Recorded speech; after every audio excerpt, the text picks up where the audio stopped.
Recorded Books and One Click Digital present Shadow Magic by Joshua Kahn, with illustrations by Ben Ebon. Narrated by Ramón de Ocampo. Port Cutlass. Chapter 1. "How much for this boy?" asked the man, prodding Thorn hard in the chest. Thorn grimaced, but did nothing. The slave master, Lucas, wiggled all his fingers. The man frowned. 10. Captain Pike sells his boys for 5. Lucas, born ogre ugly, but turned hideous by the large scar across his face, laughed.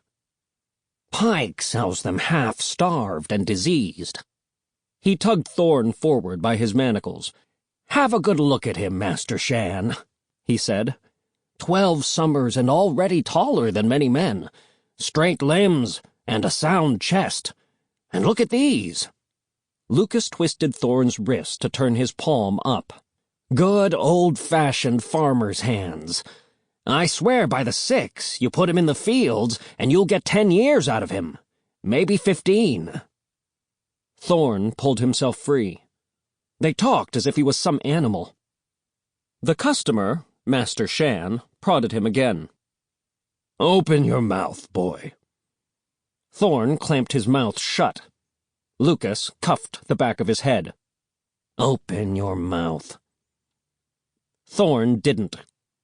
"Is he simple-minded?" asked Shan. "I have no use for simple-minded boys." Thorn should have punched him for that. Shan needed punching. He was big and round and squashy-faced, with a bulbous nose crowded with hairy warts. But hitting a customer would only earn him another beating, the 3rd this week, so Thorn kept his fist clenched and by his side. It wasn't easy. "Or is he mute? Is that it? I have no use for mute boys either. Speak, boy. Say something." "Speak?" Thorn thought to himself. "All right. Fat. Stupid. Oaf," said Thorn. Shan blinked. Thorn spoke some more. "Smelly. Foul. Toad." The beady, puffy eyes almost vanished into Shan's doughy face. "I have even less use for surly boys." He swept around and marched off. The slave master grabbed Thorn's hair and pulled him so they were face to face. "I'll deal with you later." Then he shoved him off his feet before chasing after his would-be customer. "Wait! Master Shan! Wait!" He was in for a beating later tonight. Maybe it wouldn't be too bad. Even Lucas knew that bruised slaves didn't fetch the best prices. A shadow crossed over him.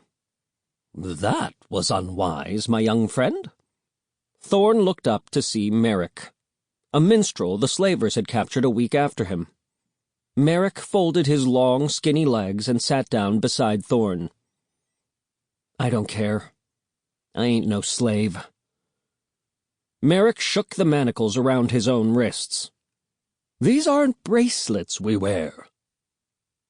Seagulls squawked overhead, and limp green flags hung off the flagpoles. Fishermen sold their day's catch from the quayside. Farmers herded sheep and goats along the narrow alleys into pens, and bony dogs searched the rubbish. The air stank of unwashed animals, rotting fish, and too many sweating people, and the sea breeze did nothing to relieve it. But the foulest smell came from the slaves.